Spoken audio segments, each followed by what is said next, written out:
Hello बच्चों, let's see this question. Question says let fx is equal to greatest integer function 2x square plus 1 and gx is equal to 2x minus 3 and जब x क्या हो छोटा हो 0 से and 2x plus 3 जब x बड़ा हो या बराबर हो 0 के where t is the greatest integer less than equal to t then in the open interval minus 1 to 1 the number of points where f o g is discontinuous is equal to। तो सबसे पहले हम यहाँ पर हमारा की concept देख लेते हैं। सो की कंसेप्ट होगा कि जो हमारे पास यह ग्रेटेस्ट इंटीजर फंक्शन x होता है ये हमारे पास डिसकंटिन्यू होता है जब x क्या हो हमारे पास आई हो, यानी x कोई भी इंटीजर हो तब हमारे पास यह फंक्शन डिसकंटिन्यू होता है। और हमें दे रखा है दो फंक्शन f(x) और g(x) और सबसे पहले हम f ऑफ g फाइंड कर लेते हैं। सो यहाँ से f ऑफ g आ जाएगा f of G X is equal to f of G X जो कि बराबर होगा हमारे पास greatest integer function 2gx square plus 1। अब जो ये gx है ये 2 पार्ट में है तो हम यहाँ से 2 पार्ट में इसको फाइंड करेंगे। सो यहाँ पर ये बराबर होगा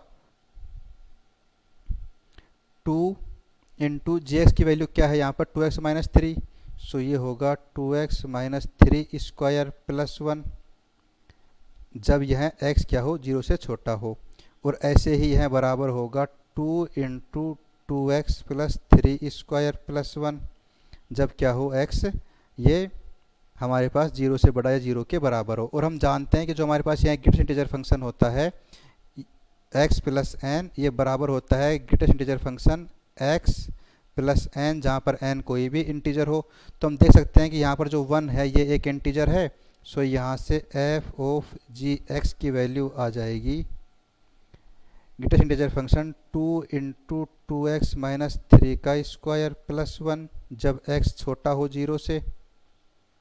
और यहाँ से ये होगी 2 इंटू 2x प्लस 3 का स्क्वायर प्लस 1 जब x बड़ा या बराबर हो 0 के। अब हम जानते हैं कि जो हमारे पास यहाँ ग्रेटेस्ट इंटीजर फंक्शन होता है ये सिर्फ इंटीजर पर ही ब्रेक होता है, यानी कि इंटीजर पर ये डिसकंटिन्यू होता है। तो हम देख लेते हैं पहले कि ये जो है ये किस रेंज में आएगा जब हमारे पास x की रेंज -1 से 1 में हो, और तब देख लेंगे कि उस रेंज में कितने इंटीजर आ रहे हैं। सो सबसे पहले हम देखेंगे हमारे फंक्शन 2 इंटू 2x माइनस 3 का स्क्वायर जब x क्या हो 0 से छोटा हो लेकिन -1 से बड़ा हो, क्योंकि हम दे रखा है कि x की रेंज क्या है -1 to 1 है। और ऐसे ही हम देख लेंगे जब x क्या हो 0 से बड़ा या बराबर हो लेकिन लेस देन 1 हो तो हमारे पास फंक्शन f(x) है 2 into 2x minus 3 square 2x plus 3 square plus 1। और यहाँ पर हमारे पास f(x) है 2 into 2x minus 3 square and plus 1। हम देखते हैं कि इसकी रेंज क्या होगी जब हमारे पास x की रेंज -1 से 0 के बराबर में हो।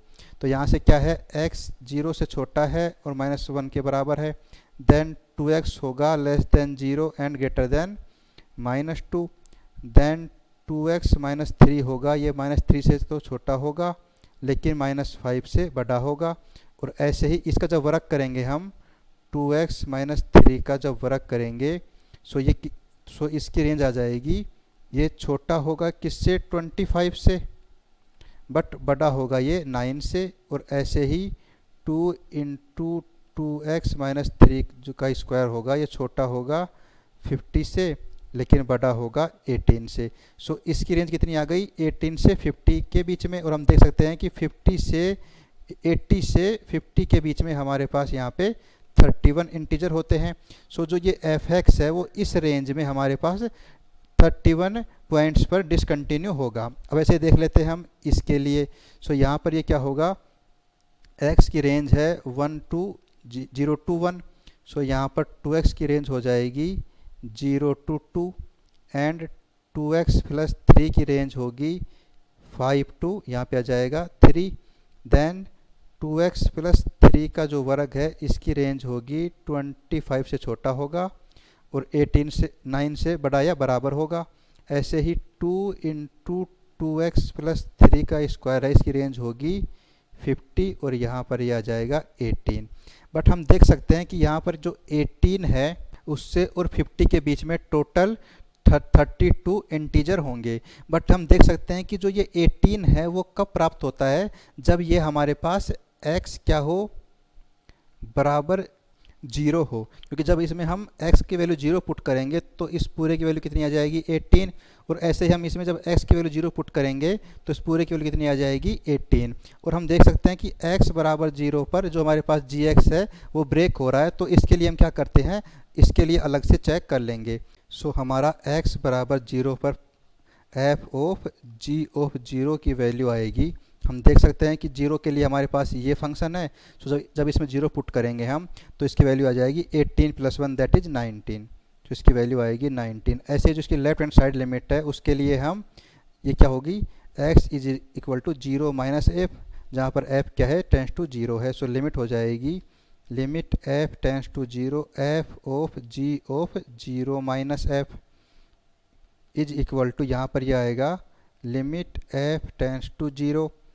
और हम देख सकते हैं कि जब 0 से छोटा हो हमारे पास x की वैल्यू, तब हमारे पास कौन सा फंक्शन है, तो हमारे पास फंक्शन ये है। तो इसके लिए यहाँ आ जाएगा 2 इंटू 2x, सो 2 इंटू 0 माइनस एफ माइनस 3 का स्क्वायर प्लस 1, जो बराबर होगा लिमिट f टेंस टू 0, यहाँ पर ये हो जाएगा 2, यहाँ पे आएगा minus 2f minus 3 square plus 1, और जब इसमें हम f बराबर 0 पुट करेंगे सो ये वैल्यू होगी 9 into 2 18 and plus 1 that is 18 plus 1 is equal to 19।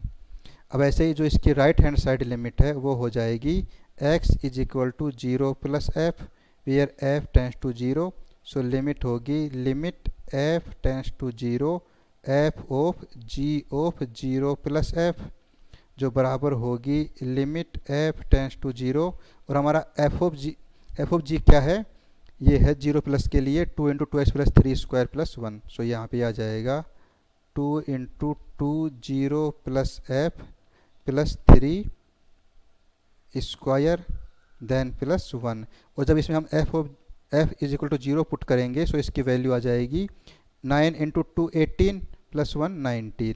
सो हम देख सकते हैं कि हमारे पास f ऑफ g ऑफ 0 की वैल्यू इसके लेफ्ट हैंड साइड और राइट हैंड साइड की लिमिट के बराबर है। सो f ऑफ 0 पर यह जो फंक्शन है वो हमारे पास कंटिन्यूस हो जाएगा। तो हम कह सकते हैं कि जो हमारे पास ये रेंज आई थी 18 टू 50, इसमें 18 पर तो ये कंटिन्यूस है, बाकी सभी जो पॉइंट होंगे 32 में से मैं 18 को माइनस कर दूंगा 1 को, सो बाकी सभी 31 पॉइंट्स पर ये फंक्शन क्या होगा, डिसकंटिन्यू होगा। सो हमारे पास टोटल कितने पॉइंट आ गए, टोटल हमारे पास 62 ऐसे पॉइंट आ गए जहाँ पर ये फंक्शन डिसकंटिन्यू हो जाएगा।